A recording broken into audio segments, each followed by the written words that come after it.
Are you not entertained? Wow. Wow. That was maybe the wackiest movie I've seen this year.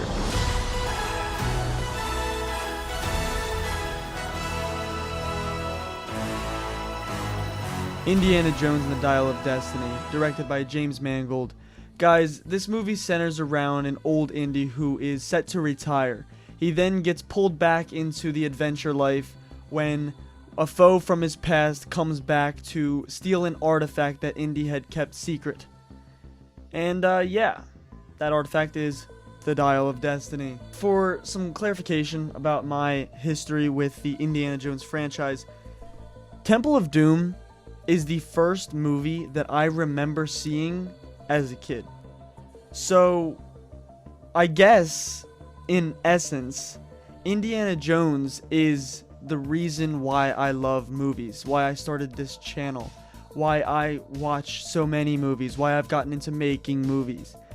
It all stems from the first movie that I remember as a child, Temple of Doom. Watching that guy get his heart ripped out, it's still burned into my mind because I saw that when I was so little. And who didn't love Indiana Jones? I mean, he was a larger-than-life hero. Harrison Ford plays him perfectly. And the Dial of Destiny changes that story. But I don't hate it for changing Indy. I mean, after all these years, if Indy didn't change, especially with the narrative that this story took, and the time period that it takes place in, Indy couldn't be the same guy he was in those earlier installments. Hell, he couldn't be the same guy he was in Crystal Skull. The first half of this review is going to be non-spoilers, so if you don't want spoilers, you can stick around. I will let you know when the spoiler section is coming up. It's funny watching these movies over the years because the formula stays the same. There's so much that is different about A Dial of Destiny, and there's so much that is the same with The Dial of Destiny. I feel like to have fun with these kind of action-packed movies, with these crazy set pieces, and these old franchises, you kind of have to suspend your disbelief a little bit more than usual. There are some things in this movie where you don't understand why some characters are doing certain things. They get to certain locations and you're just supposed to believe that they got there. I found myself sitting there in the theater last night, just looking over to my girlfriend and my sister like, how is this happening right now? And then certain things can be explained. Like, don't get me wrong, there is definitely explanations given to how certain MacGuffins in the movie work. The Dial of Destiny, for instance, they do explain the mathematics, the logic, and you just suspend your disbelief. And I think that is how you have the best time watching this kind of film. Let's talk about the action set pieces. The action set pieces are a big thing for an Indiana Jones movie. They can make or break the movie. I say that James Mangold directed these action set pieces perfectly. James Mangold definitely puts his own flavor on this. He definitely does certain things differently than the other movies, but a lot is the same. Like when Indy travels, you get the awesome little transitional plane going over the map, and you see the map with the red arrows going everywhere. You know what I'm talking about if you're a fan of the Indiana Jones franchise. That makes a return here. I don't think that's too much of a spoiler. I don't think it's a spoiler to say that young Indiana Jones is in this movie. I mean, he's in the trailer. The de-aged Harrison Ford is in the trailer. So, guys, I don't think that this is a spoiler. But that is the first action set piece of the movie. You get a young Indy, and he is held captive by the Nazis. And there's this huge action set piece that takes place on this train. And at first, it's very jarring to see Harrison Ford, who is so young. And you know that it's not really him doing these movements. But then this scene goes on and on. Like, it's not like a quick thing where it's like, okay, young Harrison Ford, boom, boom, boom, Dial of Destiny. Here he is now, an old man. It lingers. That scene, that action set piece, it takes up like, I want to say like 15 minutes of the opening. And it is awesome. It is glorious. And the longer the scene goes on, the more and more I forgot that was a de-aged face on Harrison Ford, or the actor that was playing young Indy. And that CGI, it holds up, I'd say. It's pretty impressive what they're able to do nowadays with the CGI. I mean, not that Harrison Ford needs it. When it does cut to the older Indy, and he is played by actual Harrison Ford, I mean, the dude looks great for his age, I'd say. And he is supported by the daughter to his old colleague, Helena. Now, Helena is the antithesis of Indy. She is all about... I don't want to give too much away. I won't say it. I'll save it for the spoiler part. She is the antithesis of Indy, but yet they are working together.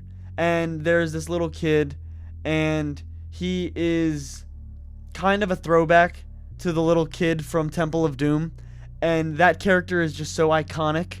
And Indiana Jones with a little kid, it's just so charming, or at least it was. This Indy is way more grizzled, way more hard. He's not as funny as the old Indy. There's definitely something missing, and the story tries to explain it, but I don't know if it gets the job done.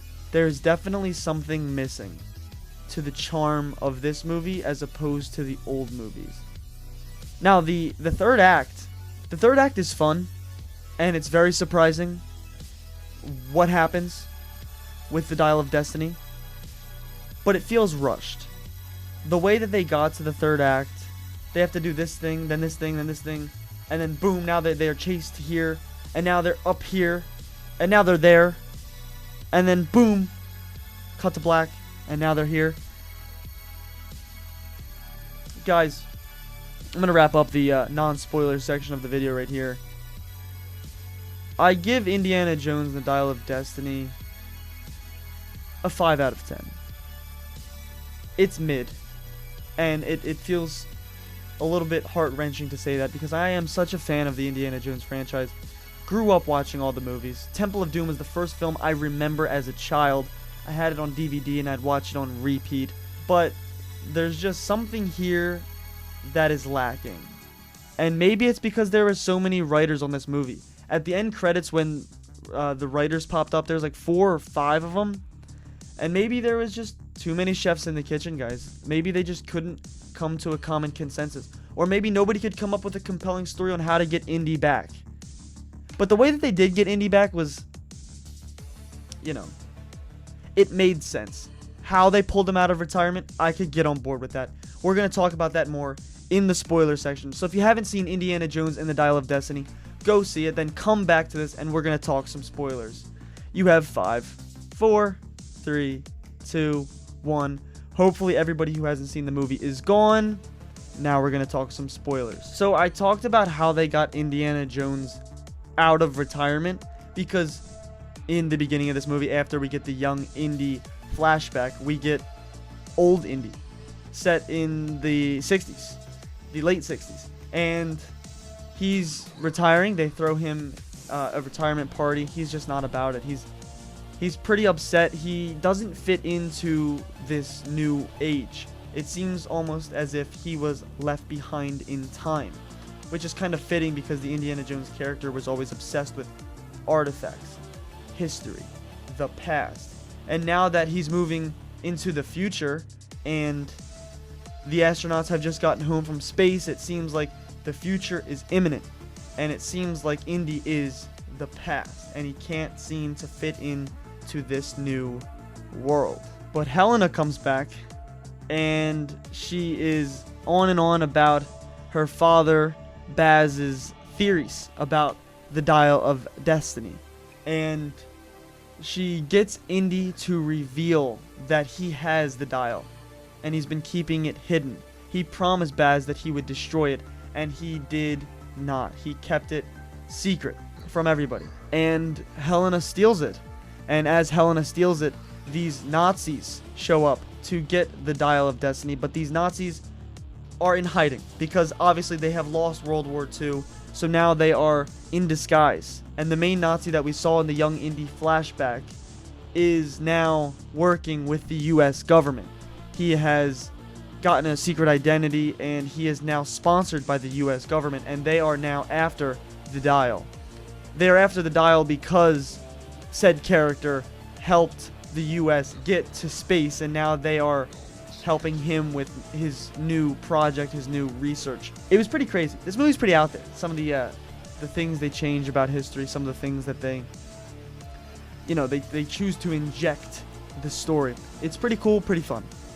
But yes, Helena steals the dial, and this is why I said she was the antithesis of Indy, because she steals the dial, then goes to Morocco and tries to sell this artifact for money. She doesn't want to preserve history. She doesn't want to keep it safe, no matter how important this dial was to her father and how important it is to history. She wants to sell this dial, and Indy knows what this dial can do in the wrong hands. He knows that if the Nazis get it, it could mean that World War II in the past could be changed.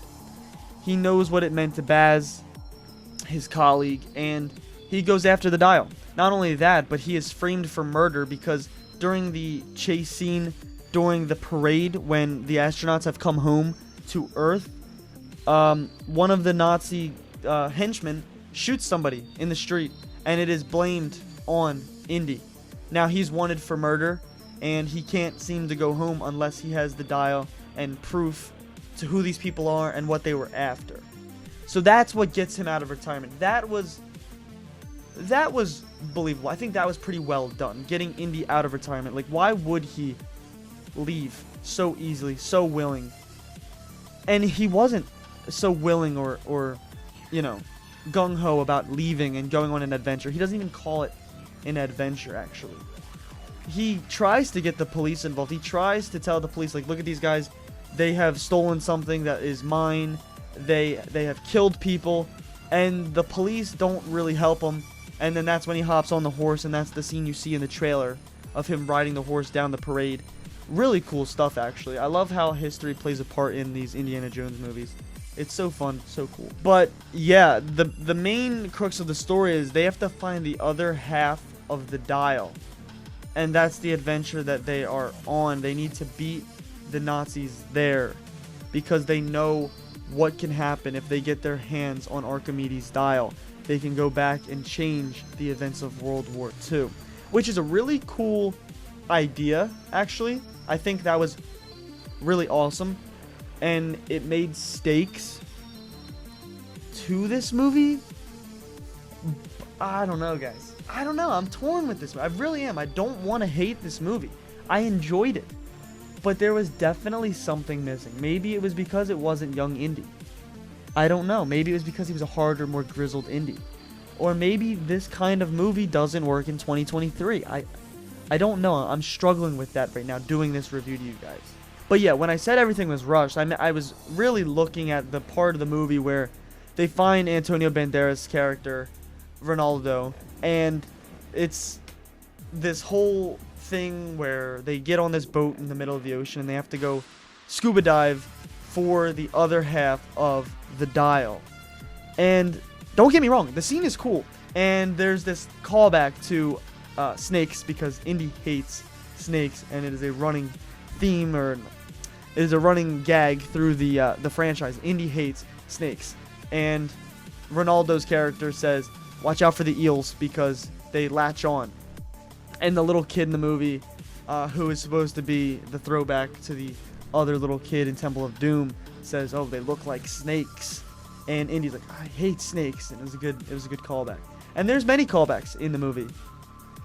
There is specifically a scene where they are in the cave, headed to Archimedes' tomb, and Indiana Jones he's just hanging on the side of this wall, and he's not climbing up anymore. And Helena says, why are you stopping? And he's like, I'm just thinking, I'm getting old for this stuff.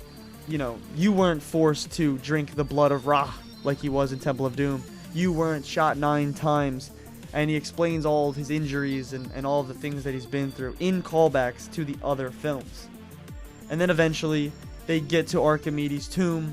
They get the other half of the dial.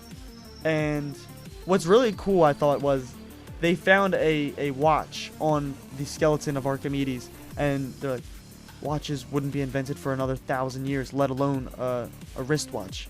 And I thought that was pretty cool that Archimedes' skeleton had a watch on, showing that he did, in fact, travel in time. Or did he? The Nazis get a hold of the other half of the dial. They take the dial, and they get in this plane. And that was the thing that I was talking about, how it leads to one thing, the other thing, and it's a rush. Like, they get the dial from the tomb. Then they're instantly in a car. Chase scene, they're instantly on a plane. Then they're up in the air. There's another plane taking off that the kid... I should really figure out this kid's name. What was this kid's name? Teddy. The kid who played Teddy was good, but I could not remember his name for the life of me. So Teddy is flying the other plane. It was hinted at earlier in the film that he is learning to be a pilot, and they were teaching him, but the first time he ever flies a plane is here at the end of the movie in the third act, and he flies straight into a fission of time, and that is where the dial takes them, through a fission in time and space. And the main bad of the movie thinks he's going back to change the events of World War II. He plans on going back in time and killing Hitler and taking over the Nazi regime to ensure that they win the war.